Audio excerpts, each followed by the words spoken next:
Sekali lagi saya ucapkan shalom semuanya, damai di hati. Shalom, Pendeta.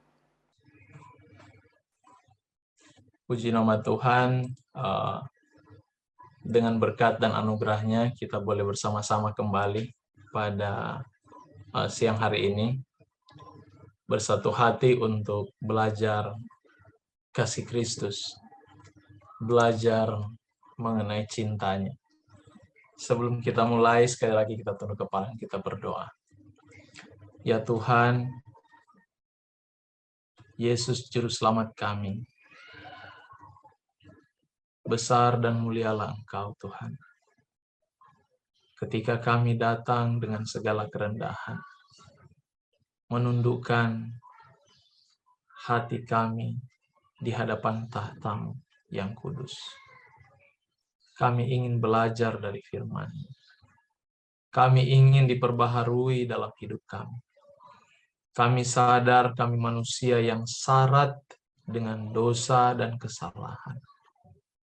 Untuk itu ya Tuhan, kiranya anugerah Tuhan yang mengubahkan dapat membentuk kami dengan segenap jiwa kami untuk boleh dapat dipersiapkan bagi kemuliaan.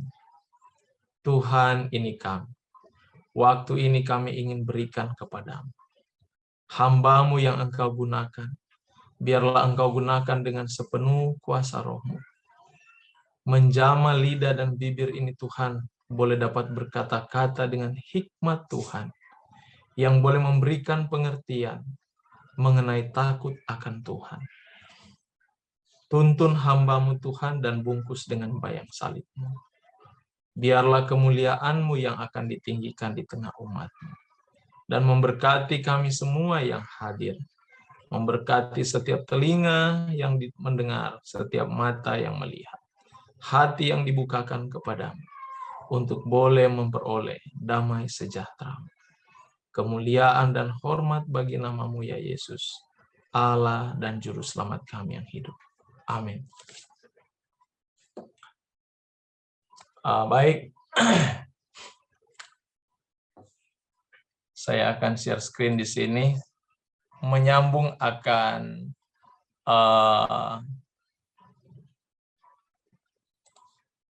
pembahasan kita yang lalu. Oke. Saya tidak lupa juga untuk menyampaikan salam duka cita kita ya kepada Ibu Kiki Sumendap di sini, sehubungan dengan sepeninggalan Mama, Oma juga ya, Tante Kiki di sini, karena waktu itu sama-sama hari meninggalnya ibunda dari Tante Kiki Sumendap dengan ibunda saya di hari yang sama. Jadi kami juga turut berduka cita semuanya. Terima kasih untuk semua topangan moral. Baik, mari kita datang kepada pembahasan selanjutnya. Yang lalu kita bahas mengenai hidup dalam roh ya. Bagaimana itu hidup oleh roh. Dan ini upah yang kita sudah sedikit singgung yang lalu juga mengenai dalam kitab Galatia, di mana di dalam kitab Galatia 5:22, buah roh ialah kasih, sukacita. Ini buahnya, ialah kasih. Jadi buah roh namanya kasih, rasanya banyak. Ada sukacita, damai sejahtera, kesabaran atau long suffering, penderitaan yang panjang, kemurahan, kebaikan, kesetiaan. Ini semua adalah upah dari kasih, yang kasih itu adalah roh. Karena 1 Yohanes katakan bahwa roh itu, Allah itu adalah apa? Kasih. Ya kan? Dalam 1 Yohanes pasal yang keempat ayat 16. Kita telah mengenal dan telah percaya akan kasih Allah kepada kita. Titik. Allah adalah kasih. Dan kita percaya bahwa Roh Kudus itu adalah apa? Allah. Jadi, Roh Kudus adalah Allah, Allah adalah kasih, namun orang yang dikuasai oleh Roh, orang yang dikuasai oleh Allah adalah orang yang dikuasai oleh kasih. Gampang rumusnya ya. Karena kata lain dari Allah, menguasai. Jadi kalau kita dikuasai Allah, artinya kita dikuasai kasih. Karena Allah itu adalah kasih. Makanya buah dari kasih ini rasa buahnya. Buah dari Allah ini, buah dari Kristus ini adalah sukacita. Tidak ada orang yang punya kasih, tidak punya sukacita. Tidak ada orang menyembah Yesus, tidak ada sukacita. Jadi periksa diri, kalau kita menyembah Yesus dan kita tidak punya sukacita, kita sementara menyembah satu Allah yang lain. Bukan Yesus yang kita sembah. Kalau kita menyembah Yesus, namun kita tidak punya damai, tapi keributan, kita sementara menyembah Allah yang lain. Kita tidak punya Yesus di sana. Hanya mulut kita aja yang katakan kita punya Yesus, tetapi sebenarnya kita sementara ada dalam posisi menyembah Allah yang lain. Entah kita menyembah diri kita, atau kita menyembah dunia ini dengan segala hawa nafsu dan keinginannya. Sehingga damai sejahtera itu tidak ada. Tidak ada long suffering, atau panjang sabar, atau panjang kesusahan. Adanya kemurahan, kebaikan, kesetiaan. Ini ciri orang yang dikuasai oleh Yesus. Jadi kalau kita dikuasai Tuhan, semua ini yang akan ada dengan kita. Otomatis. Karena kita punya Allah pengasih. Nah, dan ini juga jadi pengharapan. Makanya itu saya katakan, kematian mama saya tidak memberikan saya satu hal yang seperti tidak ada harapan, menangis terus. Ya kan? Satu kali ada di tempat kami dulu di Manado, seorang bapak kehilangan istrinya juga. Sampai, minta maaf kata, sampai aneh-aneh cara berpikirnya. Ini bukan orang berpengharapan. Kita, orang Kristen, semakin kita belajar, kita akan melihat banyak sekali pengharapan dan janji. Ngapain kita bergantung kepada orang yang sudah mati? Kita belajar bergantung kepada Tuhan yang hidup. Dan dia katakan, jika roh dia yang telah membangkitkan Yesus dari antara orang mati, diam di dalam kamu. Jadi saudara, pastikan setiap saat Yesus ada dengan kita. Pastikan itu. Pastikan Yesus ada dengan kita setiap saat. Jadi kalau saya bicara pastikan Yesus ada dengan saudara setiap saat, saudara jangan berpikir hanya sampai saya percaya Yesus sekian. Tidak. Bahasanya dalam. Arti Yesus ada dengan kita kembali dalam pengertian ini. Kalau Yesus dengan kita, semua ini ada. Semua ini. Karena Yesus adalah kasih. Allah itu kasih kan, 1 Yohanes 4 bilang. Yesus ada dengan kita, semua ini ada. Jadi pastikan semua hal ini ada dengan kita. Kalau semua ini ada dengan kita, yaitu sukacita, damai, sabar, murah, kebaikan, kesetiaan, lemah lembut, penguasaan diri. Semua ini ada dengan kita, dia katakan. Kalau dia diam dalam kamu, maka ia yang telah membangkitkan Kristus Yesus dari antara orang mati akan menghidupkan juga tubuhmu yang fana itu oleh rohnya yang diam di dalam kamu. Ini otomatis. Karena ini reward. Namanya Yesus ada dengan kita. Kita memiliki pengharapan di dalam kebangkitan. Karena mengapa? Sampai mati, Yesus ada di dalam kita. Dan itu kita rasakan. Ada damai. Ada sukacita. Ada kemurahan. Murah hati dengan orang. Berbahagia kalau orang mendapatkan lebih dari diri kita. Berbahagia orang lebih rohani dari kita. Berbahagia orang yang untung daripada kita. Jangan kita berbahagia orang rugi. Cinta diri itu namanya. Izinkan orang berbahagia. dengan kita.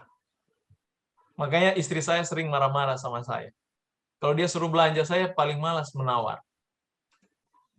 Karena saya pikir kalau saya tawar, saya bukan menjadi berkat bagi mereka, mereka jadi berkat bagi saya. Itu pikiran saya. Bagaimana saya bisa jadi berkat? Makanya istri saya kalau bilang, belanja, aduh, jangan kamu yang belanja. Itu sering dia marahin. Ini orang ini. Karena di dalam pikiran saya ingin jadi berkat. Ngapain saya mau tawar harga yang dia berikan? Karena dari situ dia makan. Jadi saudara bayangkan, roh kemurahan itu harus ada. Murah hati. Mungkin ibu-ibu akan berlawan konsep ya dengan saya. Bagaimana ya Pendeta James, mau kasih ajar nanti nggak usah tawar-menawar. Tapi setidaknya maksud bahasa saya, belajarlah kita untuk bermurah hati dengan orang. Kita lebih menjadi berkat daripada diberkati. Kita lebih banyak memberi daripada menerima. Ada kesetiaan, ada kelemah lembutan, penguasaan diri. Dan ini semua yang sebagai satu tanda bahwa Yesus ada di dalam kita. Ini sebagai satu tanda. Dan upahnya ketika mati tidak usah takut. Dia akan bangkitkan. Sebab kita diselamatkan dalam pengharapan. Tapi pengharapan yang dilihat bukan pengharapan lagi. Perhatikan. Pengharapan yang dilihat bukan pengharapan lagi. Makanya secara pribadi saya tidak mengundang saudara-saudara di sini harus ikut saya, tidak. Ini hanya cara pandang saya. Sehubungan dengan contoh gambar Yesus. Kalau saya sudah melatih diri saya melihat gambar Yesus, itu bukan lagi pengharapan karena itu saya sudah lihat. Itu contoh. Kalau saya menggambarkan sorga dan saya lihat sorga, itu bukan harapan lagi karena saya sudah lihat sorga. Artinya iman saya sudah tidak seru. Di dalam cerita kerohanian, dalam cerita iman adalah sesuatu yang tidak bisa kita lihat. Tetapi kita berharap. Makanya orang Kristen lebih baik tidak melihat fisik rohani daripada kita melihat fisik rohani, namun kita menjadi bosan. Mengapa Alkitab ini ditulis dan banyak orang katakan, pendeta kami tidak mengerti. Dan saya berpikir, masa hanya pendeta saja yang akan mengerti Alkitab? Tidak mungkin. Alkitab ini diberikan untuk setiap individu. Bukan diberikan untuk para teolog, para skolar. Hanya ketepatan saja para skolar belajar mengenai Alkitab. Tapi bagi saya tidak mau begitu. Saya mau semua umat jadi skolar. Semua umat jadi teolog. Karena itu yang Tuhan inginkan. Nah, mengapa Alkitab ini banyak kelihatannya tidak dapat dimengerti? Aduh, pendeta susah sekali mengerti. Bukan susah dimengerti. Sebenarnya kalau kita baca dengan kerendahan, tidak bantah-membantah, ikuti alur, membaca secara kontekstual, kita akan lihat kekayaan dari pengetahuan itu. Amen. Dan banyak sekali hal yang Tuhan sembunyikan di balik tulisan-tulisan ini, yang hanya dapat dipahami kalau kita belajar dengan penuh doa. Saya mau katakan ini. Tidak semua para teologi akan memahami apa yang saudara pahami bersama Tuhan. Karena apa yang saudara pahami, Tuhan akan bantu dengan pengalaman.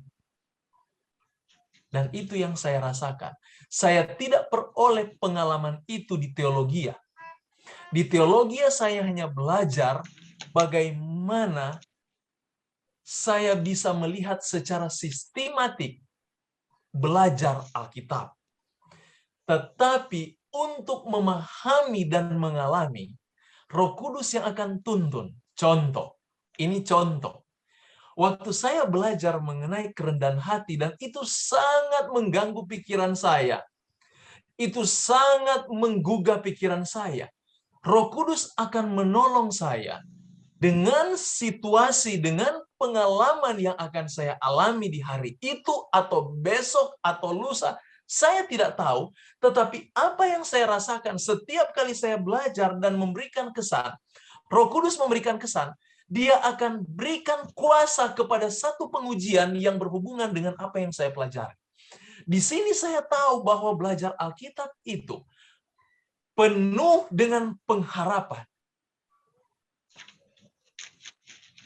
Saya belajar bukan lagi belajar pengetahuan, tapi saya belajar pengharapan.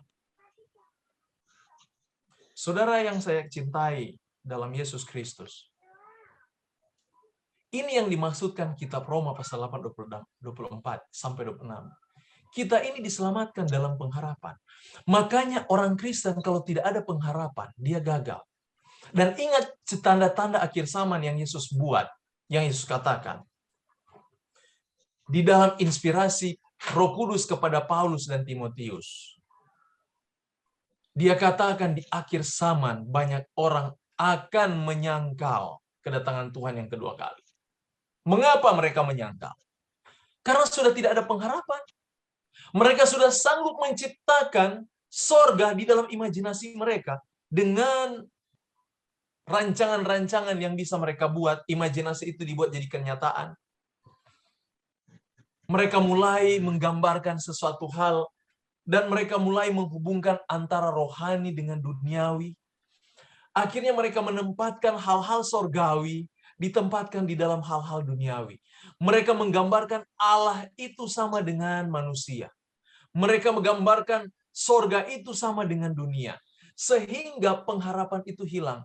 Umat Tuhan yang saya cintai, selama kita belajar firman Tuhan, Rasul Paulus di dalam konteks kitab Roma sehubungan dengan iman, pengharapan, dan kasih. Dia menekankan kepada kita di mana hidup umat Tuhan, hidup dalam roh adalah hidup berpengharapan. Bukan apa yang kita lihat, tapi apa yang kita tidak lihat. Bukan apa yang kita dengar, tapi apa yang tidak pernah kita dengar. Ini yang disebut dengan pengharapan. Berharap kepada sesuatu yang akan mendatangkan kebaikan. Sebab bagaimana orang masih mengharapkan apa yang dilihatnya? Tapi jika kita mengharapkan apa yang tidak kita lihat, kita menantikannya dengan tekun. Ini upah. Demikian juga Roh membantu kita dalam kelemahan kita. Saudara lihat paralel ayat ini. Dengan pengharapan, upah dari pengharapan ada ketekunan. Dan Roh Kudus tahu, manusia daging, saya pribadi, saya bukan orang yang sangat tekun. Saya orang lemah, yang ada gampang bosan. Betul tidak? Saya mau tanya di sini. Ada nggak orang di antara kita pernah baca Alkitab sampai tiba pada titik kebosanan? Ada nggak? Saya rasa banyak. Ada Pak Pendeta. Iya, terima kasih. Banyak malah. Saya sendiri belajar teologi. Ada titik-titik di mana saya bosan. Capek juga belajar, ngapain? Gitu kan? Tapi perhatikan dia punya paralel ayat ini. Dia katakan, demikian juga Roh membantu. Kenapa dia katakan demikian juga? Karena dia tahu manusia tidak akan hidup dalam pengharapan terus dan hidup dalam ketekunan terus. Makanya Roh Kudus diberikan. Itu tugas Roh Kudus. Yesus katakan, lebih baik aku kembali daripada aku tidak pergi ke sana. Karena aku akan mengirimkan seorang penolong yang lain bagimu. Yesus tahu kelemahan kita, saudara. Yesus sangat mengerti.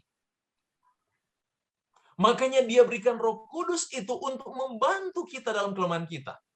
Bayangkan sedangkan berdoa ada titik kebosanan, sampai Roh Kudus saja dia katakan dia akan bantu kita dalam doa. Kata-kata kita mungkin sudah capek mau tidur ya. Mau tidur sudah capek sekali, akhirnya kita hanya katakan, Tuhan tolong saya mau tidur, bangunkan besok pagi dengan tubuh yang sehat dan diberkati. Hanya itu ungkapan kita, tetapi Roh Kudus akan terjemahkan itu kepada Tuhan di dalam bahasa yang lebih dari apa yang kita ungkapkan. Karena dia mengungkapkannya bukan dari apa yang kita katakan, karena begitu miskin bahasa kita untuk dapat dipahami. Tapi dia ungkapkan dari isi hati kita yang paling dalam. Saudara bayangkan, hebat sekali Tuhan ini. Di dalam kelemahan saya yang hanya saya katakan, Tuhan bantu saya mau tidur malam ini. Tapi Roh Kudus itu terjemahkan lebih dari apa yang ingin saya katakan. Sampai dia katakan, kami tidak tahu bagaimana sebenarnya harus berdoa, tapi Roh sendiri berdoa untuk kita pada Allah dengan keluhan-keluhan yang tidak dapat terucapkan. Bukan Roh Kudus itu melebih-lebihkan, tidak. Tetapi dia mengenal dan memahami hati kita. Dan dia ungkapkan bukan apa yang kita katakan, tapi dia ungkapkan apa yang dalam hati kita. Makanya saudara, kalau kita berdoa jangan menghayal. Banyak orang berdoa itu menghayal. Kalau kita berdoa betul-betul fokus. Karena kalau kita menghayal, Roh Kudus mau diterjemahkan apa ke Tuhan sehubungan doa itu? Berlawanan nanti. Makanya kalau kita berdoa fokus betul-betul. Supaya Yesus akan memahami isi hati kita. Kadang-kadang kita tidak dapat ungkapkan dengan kata-kata, tetapi air mata kita sudah menetes. Tuhan terjemahkan air mata itu sebagai satu belas kasih, satu pengharapan. Seringkali kita berdoa supaya anak-anak kita, cucu-cucu kita, orang tua kita, suami, istri kita, boleh mendapatkan pengharapan. Tetapi belum terungkap air mata sudah menetes. Allah membaca setiap tetesan air mata itu. Dan dia akan terjemahkan itu di tahta sorga dengan bahasa yang tidak dapat kita ungkapkan. Saudara, bahasa ini yang saya rindu suatu saat. Suatu hari kelak kalau saya berada di sorga. Saya ingin tanyakan sama Tuhan, apa bahasa bagaimana yang engkau terjemahkan waktu saya berdoa di atas bumi ini. Saya rindu untuk tanyakan hal itu kepada Tuhan saya. Dan Tuhan yang menyelidiki hati nurani. Baik, ini kerjanya Tuhan. Makanya orang Kristen itu yang sering saya katakan. Ini beda orang Kristen dengan non-Kristen. Kalau orang Kristen, kita itu dihakimi berdasarkan hati. Kalau orang non-Kristen, mereka itu selalu berpusat kepada perbuatan. Makanya lihat keselamatan yang mereka cari itu, keselamatan yang berdasarkan perbuatan. Tapi kita orang Kristen bukan berdasarkan perbuatan, tapi berdasarkan hati nurani. Di mana hati nurani ini hanya dapat dikerjakan oleh Roh Kudus. Ini jaminan. Makanya di Alkitab berapa kali ditulis bahwa Roh Kudus itu jaminan kita. Kita harus minta selalu. Ini yang disebut dengan hidup oleh Roh, di mana kita punya pengharapan dan segala sesuatu yang dikerjakan dalam hidup kita adalah hasil upaya Roh Kudus. Dan kita harus mengerti pekerjaan Roh itu bukan pekerjaan main-main. Pekerjaannya adalah pekerjaan keselamatan, karena Trinitas ini pekerjaan mereka adalah kesatuan di dalam penyelamatan manusia. Jadi bukan hanya sekedar, kuasa Roh Kudus itu membangkitkan, memberikan bahasa lidah, mujizat. Terlalu rendah pekerjaan Roh Kudus kalau seperti itu. Ada yang lebih mulia yang tugas mulia yang harus dia selesaikan, yaitu menyelamatkan saudara dan saya.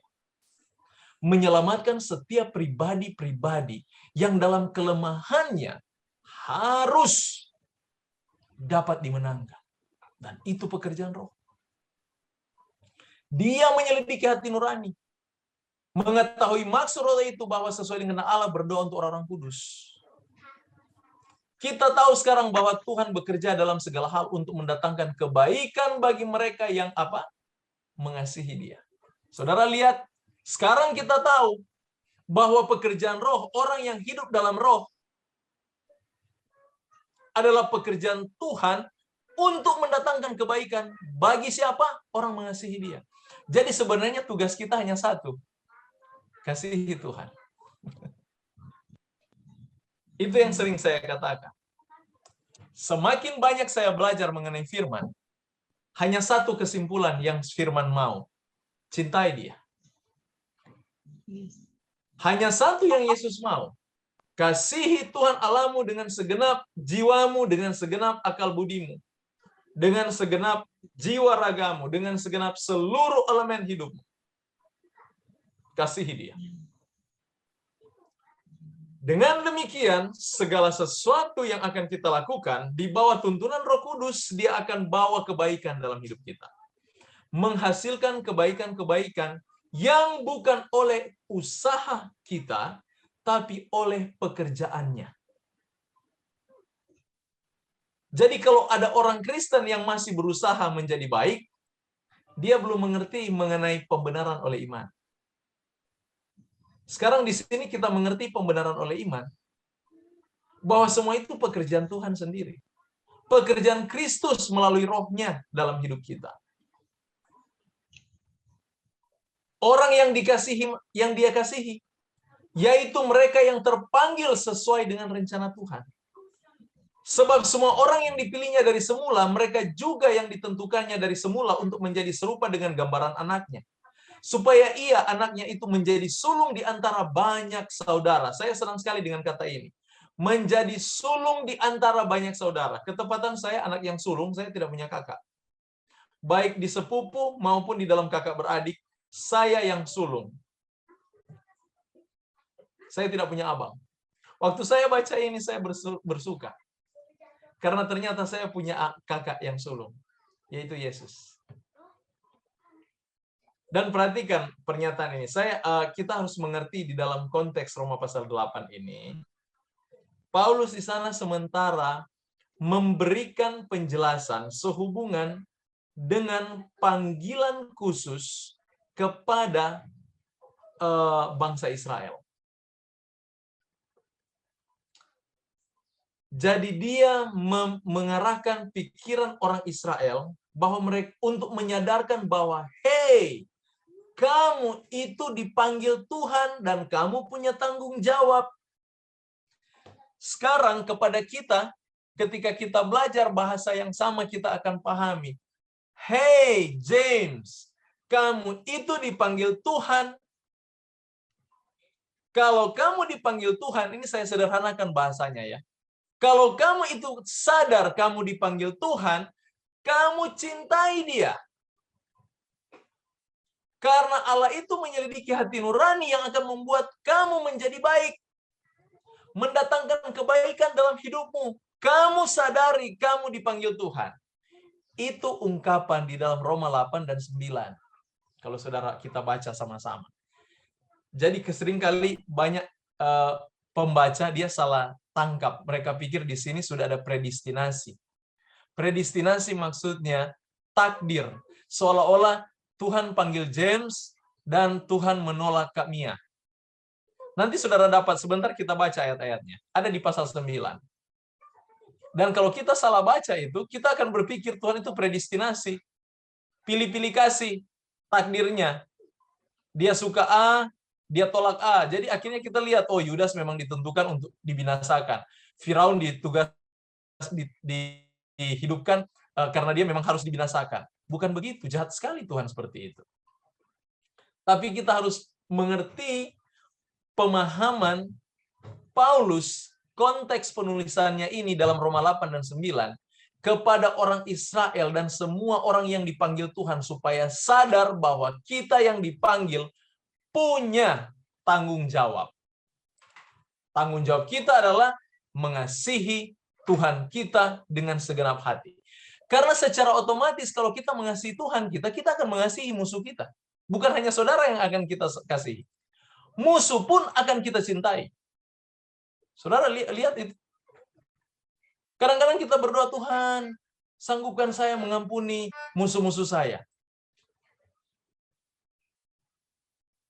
Kalau kita tidak pernah merasakan cinta Tuhan, kita tidak akan pernah sanggup mengampuni musuh kita. Makanya kita harus belajar menghargai kasih Allah dan merasakan cinta itu setiap saat.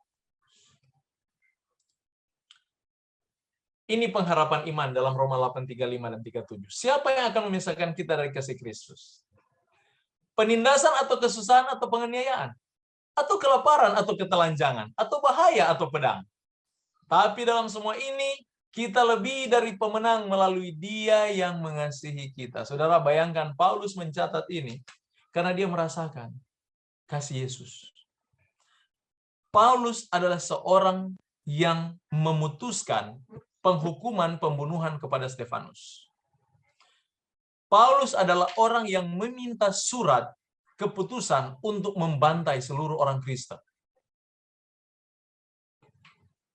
Tapi Paulus yang sama juga Paulus yang mengalami kebutaan di tengah jalan ketika dia hendak akan membantai orang Kristen. Paulus yang sama yang merasakan cinta Tuhan.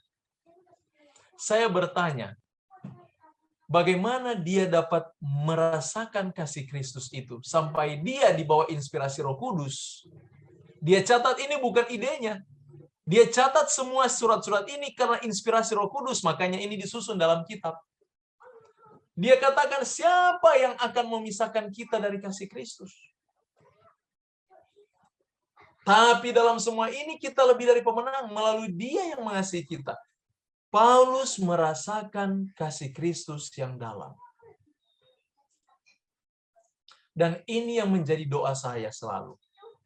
Tuhan, berikan saya rasa atau merasakan cinta Tuhan setiap saat. Sampai saya tadi jalan keluar, ada sedikit refreshing pikiran. Saya lihat langit. Pikiran saya diarahkan, coba kamu baca buku Kerinduan Segala Zaman.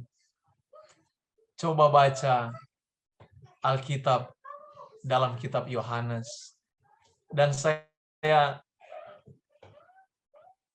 mulai untuk membaca. Karena di dalam kitab ini, dalam tulisan-tulisan ini, kasih Yesus itu dinyatakan.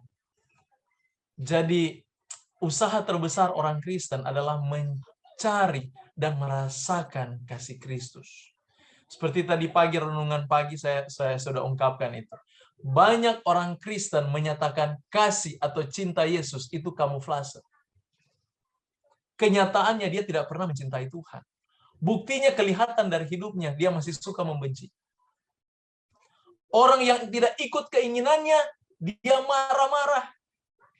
Apakah itu orang yang mengasihi Yesus? Dia mau supaya orang jadi sama dengan dia, yang sudah tahu mengasihi, yang sudah setia dengan hukum, yang sudah dengar-dengaran, yang sudah rajin masuk gereja. Dia mau orang sama dengan dia, dan dia mulai marah-marah dengan orang yang tidak mau ikut apa yang dia inginkan. Saudara, itu bukan cinta Yesus namanya. Saudara, itu menjadi seorang Farisi yang ortodoks. Orang yang kasih Kristus, dia akan mengasihi orang yang tidak setia. Orang yang cinta Yesus adalah orang yang akan mengasihi musuh-musuh. Orang-orang yang membenci kita. Itu upah dari kasih Kristus yang kita rasakan. Makanya Paulus dalam ungkapan ini dia katakan, siapa yang akan pisahkan kita? Saudara, kalau kita masih di dalam setiap pilihan yang kita ambil, di dalam setiap detik, setiap saat kita menghadapi pilihan, entah pilihan itu buruk atau baik, tetapi perhatikan ayat ini. Hanya orang yang merasakan kasih Kristus, dia tidak akan terpisah. Walaupun hilang harga diri, dia tidak mau terpisah dengan cinta Tuhan. Makanya dia katakan, apa yang akan memisahkan kita? Penindasan. Saudara, kalau dengan penindasan saudara sudah terpisah dari Yesus, saya pikir Bible study ini gagal. Semua pelajaran kerohanian yang kita pelajari itu semua gagal. Kalau sampai kita ketika ditindas dan kita terpisah dari Yesus, kita pun menindas. Banyak orang tidak mau ditindas, maunya menindas. Atau susah, ketika susah dia mengeluh, dia bersungut. Saudara lihat,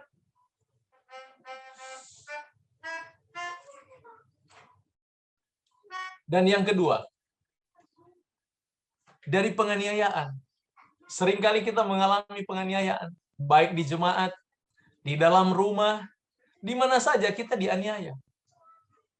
Tapi ingat baik-baik, jangan semua hal ini memisahkan kita dari Tuhan. Kalau kita dianiaya, cari Tuhan. Saya senang ada umat, begitu dia merasa dia itu penuh dengan amarah, dia penuh dengan kebencian, dia minta saya doakan. Sudah berapa kali umat seperti itu? Pendeta, saya sementara marah sekarang. Tolong doakan saya. Dan saya berdoa dengan sungguh, Tuhan selamatkan umat. Saya pun demikian. Kadang-kadang kalau saya sudah marah, saya berdoa dalam hati, Tuhan, kita punya amarah ini bagaimana kita mau kontrol? Tuhan, tolong kita. Walaupun kadang-kadang tak ceplos, ada suara besar. Tapi tetap itu Roh Kudus, dia kerja untuk berusaha supaya kita jangan sampai melakukan dosa. Ini kinerja Allah. Ini hebatnya Tuhan itu. Makanya dia katakan jangan sampai semua ini memisahkan cinta kita dari Yesus. Makanya orang Kristen yang sangat mengasihi Yesus, cintanya tenggelam dengan Yesus, dia tidak akan hal-hal penganiayaan, kelaparan, ini sudah bukan levelnya lagi. Yang ada dengan dia penuh dengan pengampunan. Kelaparan, ketelanjangan, bahaya, pedang pun dia tidak. Saya ingat mama saya. Suatu saat saya disakiti oleh ada orang yang berbuat jahat dengan saya ya. Dan saya katakan, tunggu kamu, saya mau balas. Dan tempat curhat saya mama. Jadi saya bilang, Ma, ada orang mau pukul kita. Saya harus balas dia. Saya pikir saya harus kasih pelajaran orang seperti ini. Itu waktu saya masih muda dulu. Dan mama saya selalu bilang, James, kalau kamu anak Tuhan, Tuhan tidak akan biarkan tanganmu menumpahkan darah. Itu yang selalu terngiung di dalam pikiran saya. Dan itu benar. Saya tidak lakukan itu karena saya sadari bahwa saya anak Tuhan. Dan saya belajar untuk mencintai Yesus.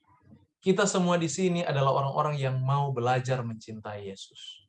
Karena bukan mudah mencintai Yesus, saudara. Apalagi mencintai sosok yang tidak kita lihat. Ini bukan hal mudah. Kalau kita belajar untuk setia dan mencintai kepada sosok yang tidak kita lihat, hanya dua mau jadi. Jadi liberal, jadi fanatik, atau jadi konservatif. Betul tidak? Ini dampak. Dan Tuhan tahu itu. Bukan tidak. Makanya, di dalam pembelajaran ini, pengharapan dan iman, Tuhan membuka kepada kita melalui kitab Roma. Di ayat yang lain dia katakan dalam kitab Filipi, supaya kita memikirkan hal-hal saja yang mulia, yang dapat yang mudah kita cerna, yang mulia, yang baik, yang sedap didengar, itu saja yang dipikirkan. Itu kata Filipi katakan. Dan itu adalah upah dari kasih kita kepada Tuhan. Di dalam pasal 9 sehubungan dengan kelebihan orang Israel, perhatikan ini. Menerima kemuliaan. Kita mau tolak atau tidak, semua pelajaran yang kita belajar ini adalah kitabnya orang Israel.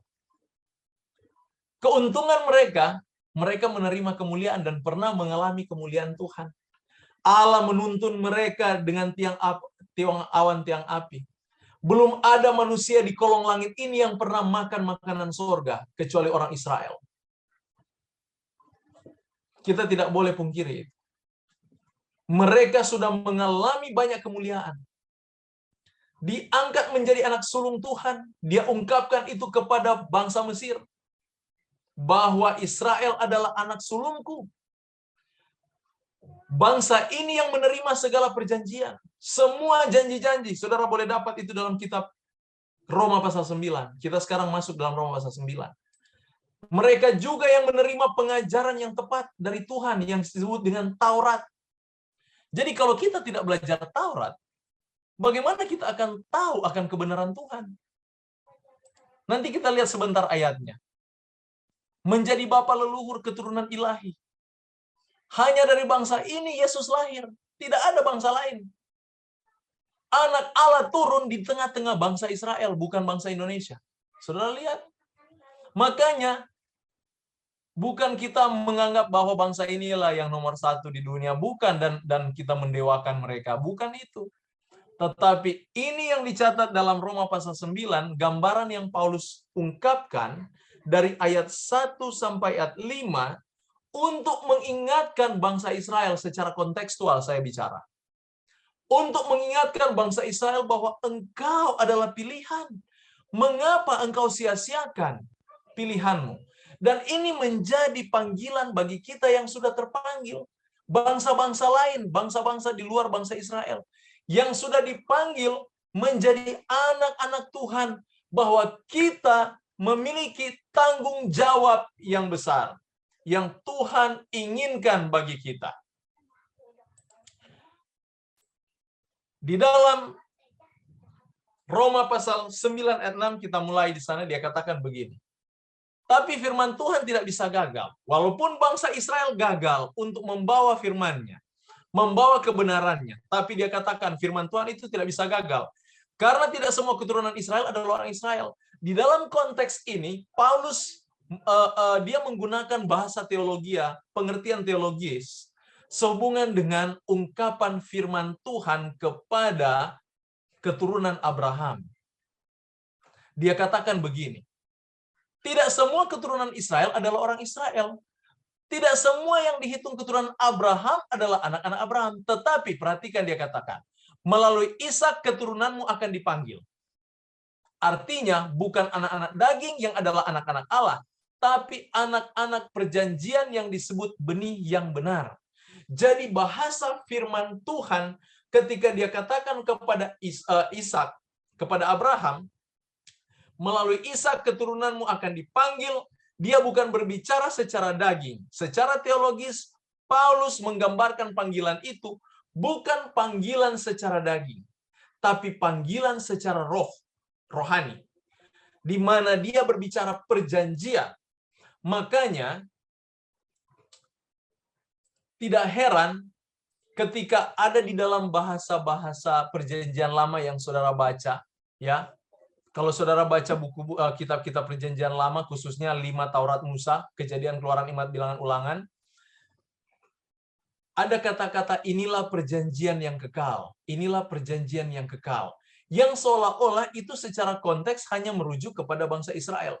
Tetapi Paulus mendefinisikan secara teologis bahwa panggilan perjanjian itu bukan hanya bagi bangsa Israel, tapi bagi seluruh orang percaya. Sebagaimana Abraham yang sudah diungkapkan di dalam pasal 4 kitab Roma ini sebagai orang yang dipanggil. Dan perbuatannya bukan dihitung sebagai kebenaran, tetapi percayanya dihitung sebagai kebenaran. Itu dia. Jadi, dengan kata lain, panggilan Tuhan itu bukan berdasarkan kedagingan, tetapi berdasarkan kerohanian. Dan panggilan itu berbentuk kemurahannya bagi siapa yang akan dia panggil. Nah, ini yang orang salah mengerti. Banyak kita salah mengerti sehubungan dengan panggilan ini. Roma pasal 9 ayat 9 dia katakan, jika demikian apa yang ingin kita katakan? Apakah Tuhan tidak adil, mustahil? Itu di pasal 9 ayat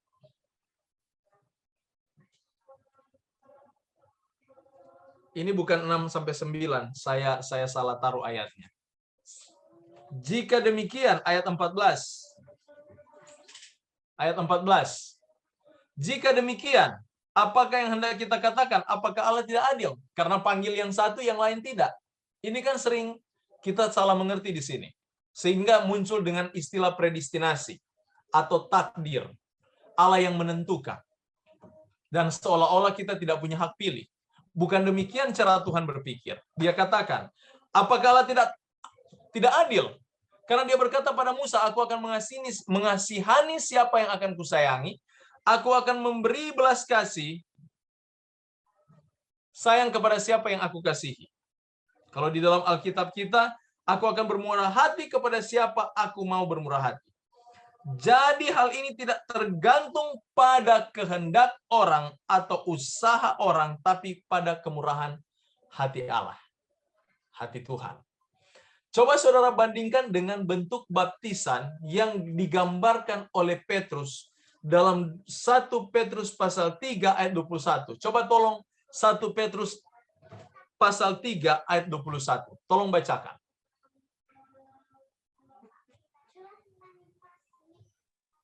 1 Petrus pasal 3 ayat 21. 1 Petrus 3 ayat 21. Iya. Juga kamu sekarang diselamatkan oleh kiasannya, yaitu baptisan. Maksudnya bukan untuk membersihkan kenajisan jasmani, melainkan untuk memohonkan hati nurani yang baik kepada Allah oleh kebangkitan Yesus Kristus. Amin. Amin. Terima kasih. Jadi memohonkan apa dia bilang? Hati nurani kepada Allah. Memohonkan hati nurani yang baik kepada Allah. Menurut Petrus, ungkapan memohonkan kemurahan hati Tuhan terlihat dari apa? Baptisan. Betul tidak? Memohonkan hati nurani baik pada Allah melalui baptisan. Sekarang, di dalam pengertian Roma pasal 9 ini, ayat 14 dan 16, kita bukan bergantung pada usaha, tapi kemurahan hati Allah. Dengan kata lain, adalah hak prerogatif Tuhan untuk menyatakan saudara itu dan saya itu benar atau salah. Untuk menyatakan saudara dan saya itu umat atau bukan. Itu hak prerogatif Tuhan. Makanya sedangkan di dalam baptisan saja, belum tentu Tuhan terima. Kalau kita tidak dengan sungguh-sungguh menghayati, tidak sungguh-sungguh dengan segenap hati kita menerima lambang baptisan itu sebagai satu simbol untuk menyatakan aku mencintai Yesus. Saudara bayangkan dalam setiap perilaku kita harus berdasarkan aku cinta Yesus. Karena dengan baptisan pun sebagai simbol yang sah yang Yesus sudah lembagakan, toh belum dapat menjadi jaminan bahwa saudara sudah diterima. Karena itu hak prerogatif Tuhan. Nah, hak prerogatif Tuhan itu akan diberikan kepada orang-orang yang mencintai Dia. Mengapa Abraham dipanggil? Karena perhatikan, coba buka di dalam kitab. Kapan Abraham itu disebut bapak orang beriman? Coba lihat di dalam kitab Kejadian. Buka dengan saya dalam kitab Kejadian pasal yang ke-15. Sudah? Kejadian pasal 15. Coba tolong baca ayat 5 dan 6. Saya baca ya. Pertama Abraham disebut bapak orang percaya dari ayat ini. Nah, silakan 15 ayat 5 dan 6. Kejadian 15 ayat 5 dan 6 demikian Tuhan. Lalu Tuhan membawa Abram keluar serta berfirman, coba lihat ke langit, hitunglah bintang-bintang jika engkau dapat menghitungnya. Maka firman-Nya kepadanya, demikianlah banyaknya nanti keturunanmu. Lalu percayalah Abram kepada Tuhan, maka Tuhan memperhitungkan hal itu kepadanya sebagai kebenaran. Terima kasih, Bu Fani. Ya. Coba analisa cerita ini. Perbuatan baik apa yang Abraham buat sampai Abraham disebut orang percaya? Percayanya itu disebut sebagai satu kebenaran. Apa yang dia lakukan dalam hal ini? Coba kita analisa baik-baik cerita ini. Hanya lihat langit dan bintang. Sederhana bukan? Hanya lihat langit dan bintang, perilaku itu dihitung benar. Saudara lihat hak prerogatif Tuhan. Tidak ada hal yang lain dia lakukan di sini. Yang lain, di pasal 12 waktu dia dipanggil, ayat 4 dia bilang, lalu pergilah Abram seperti yang difirmankan Tuhan. Orang ini hanya ikut-ikut aja, dan apa yang dia lakukan itu bukan, malah kalau mau lihat lebih jauh ya, yang dilakukan Abraham ini bukan kebenaran, banyak hal yang tidak percaya yang dia buat. Perilakunya banyak yang bukan perilaku yang benar. Dia pernah menjual istrinya. Dia pernah berbohong. Dia katakan istrinya itu bukan istrinya karena ketakutan. Malah Tuhan katakan di pasal 12 ayat 1, kamu akan menjadi berkat. Belum lama berselang Tuhan ada berjanji, di ayat 10 timbul kelaparan dan dia lari ke Mesir. Kenapa dia mesti lari ke Mesir, meminta pertolongan ke Mesir? Sebenarnya dia menanam saja, Tuhan akan berkati. Kan Tuhan sudah bilang kamu diberkati. Tapi bayangkan, ini tipe orang yang tidak percaya sebenarnya. Tapi mengapa Tuhan hitung dia sebagai orang percaya? Saudara bayangkan, kalau saya baca kitab Kejadian sehubungan cerita Abraham, saya geleng-geleng kepala dengan Tuhan. Ini orang yang tidak layak disebut orang beriman. Tapi kenapa dia disebut orang beriman? Tapi akhir hidupnya, saudara perhatikan, di dalam perjalanan dia sebenarnya, dia adalah orang yang bergantung. Buktinya terbesar adalah, bayangkan Tuhan suruh bunuh dia punya anak. Suruh bunuh anaknya, dia bunuh, saudara. Ada saudara di sini, anak satu-satunya yang diperoleh di masa tua mau dibunuh.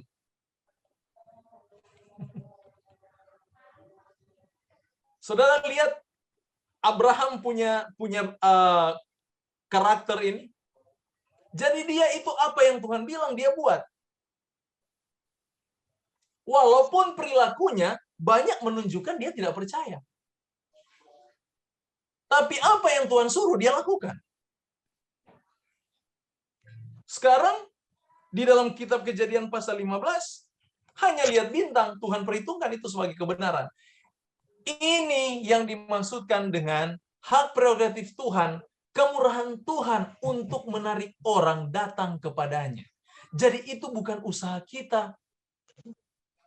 Makanya lebih baik orang Kristen adalah orang yang menurut seperti Abraham. Itu yang paling mudah bagi Tuhan. Makanya orang yang paling sulit untuk diubahkan adalah orang yang keras kepala.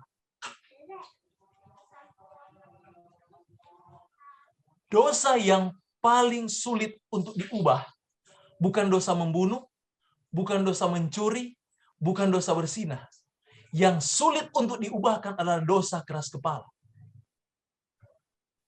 Yang merasa diri benar, yang merasa diri pandai, yang tidak dapat ditegur. Ini dosa yang paling sulit untuk diubahkan. Makanya kerendahan hati itu yang harus dijamah oleh Roh Kudus. Sedangkan roh kerendahan hati itu adalah pemberian Tuhan. Nah, bayangkan Tuhan mau kasih kerendahan hati, kalau orang keras kepala, bagaimana dia bisa rendah hati? Apa yang Tuhan mau buat dengan dia? Tidak bisa. Makanya Yesus katakan, aku bisa kamu tolak, tetapi menolak pekerjaan roh, menolak Roh Kudus, dosa yang tidak dapat diampuni. Mengapa? Karena roh yang dapat mengubah menjadi rendah hati, kita sudah tolak. Mengapa kita tolak? Karena kita keras kepala. Merasa diri benar. Dan ini hal yang mustahil bagi Tuhan untuk mengubah kita. Makanya ketika kita bandingkan dengan Abraham, kalau kita melihat Abraham, perjalanan hidup Abraham, seolah-olah dia tidak percaya. Tetapi perhatikan di dalam ceritanya, dia disebut bapa seorang beriman. Dan Tuhan di dalam kemurahan Tuhan, semua kita itu dikasihi berdasarkan kemurahan. Makanya benar apa yang dikatakan oleh Yohanes dalam surat Yohanes yang pertama. 1 Yohanes pasal yang keempat tadi yang kita bacakan. Ayatnya yang ke-10 dia katakan, inilah kasih itu. Bukan kita yang telah mengasihi Allah, tetapi Allah yang telah mengasihi kita dan telah mengutus anaknya sebagai pendamaian bagi dosa-dosa kita. Ini kasih itu. Bukan kita bermurah hati kepada Tuhan, tapi Tuhan yang bermurah hati kepada kita. Bagaimana kita menghargai kemurahan Allah?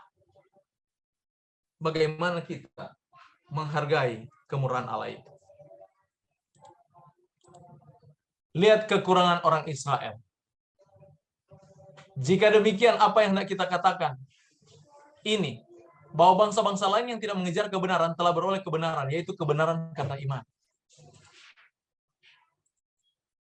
Tapi bahwa Israel sungguh pun mengejar hukum yang akan mendatangkan kebenaran, tidak sampai kepada hukum itu. Mengapa? Karena Israel mengejarnya bukan karena iman, tapi karena perbuatan. Ini kesimpulan. Umat Tuhan, kita mengerti bahwa oleh karena kemurahan Allah, kita ini dipanggil. Saudara menjadi Kristen bukan kebetulan. Ingat baik-baik.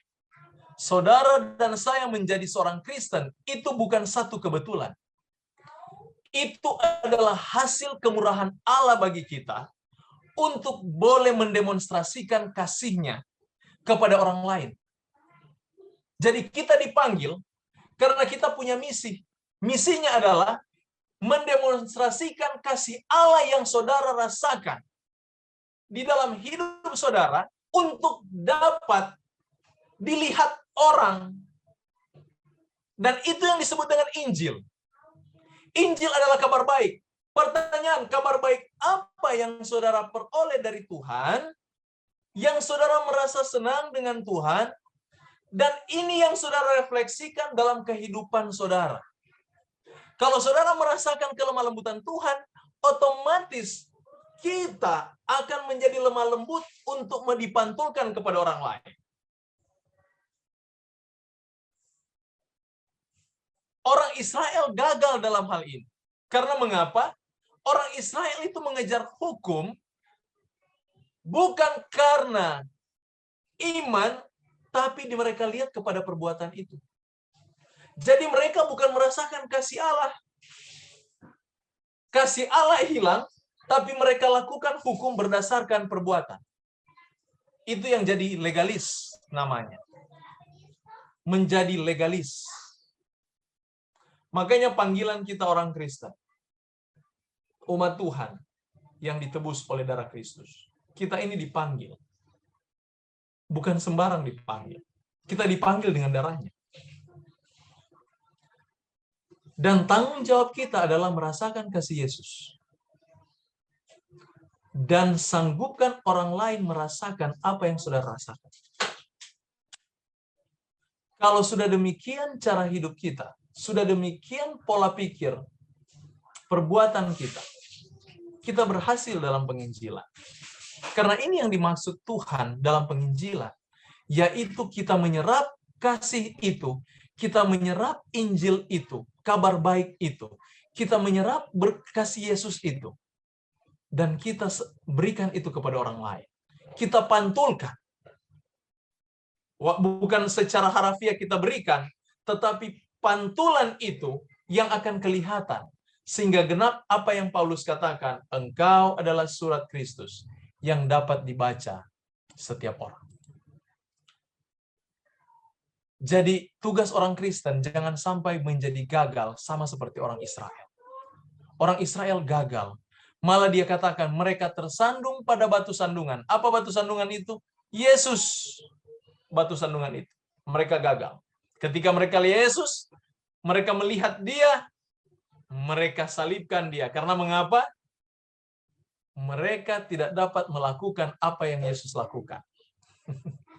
Itu dampak orang-orang yang menurut hukum, tapi tidak cinta Yesus.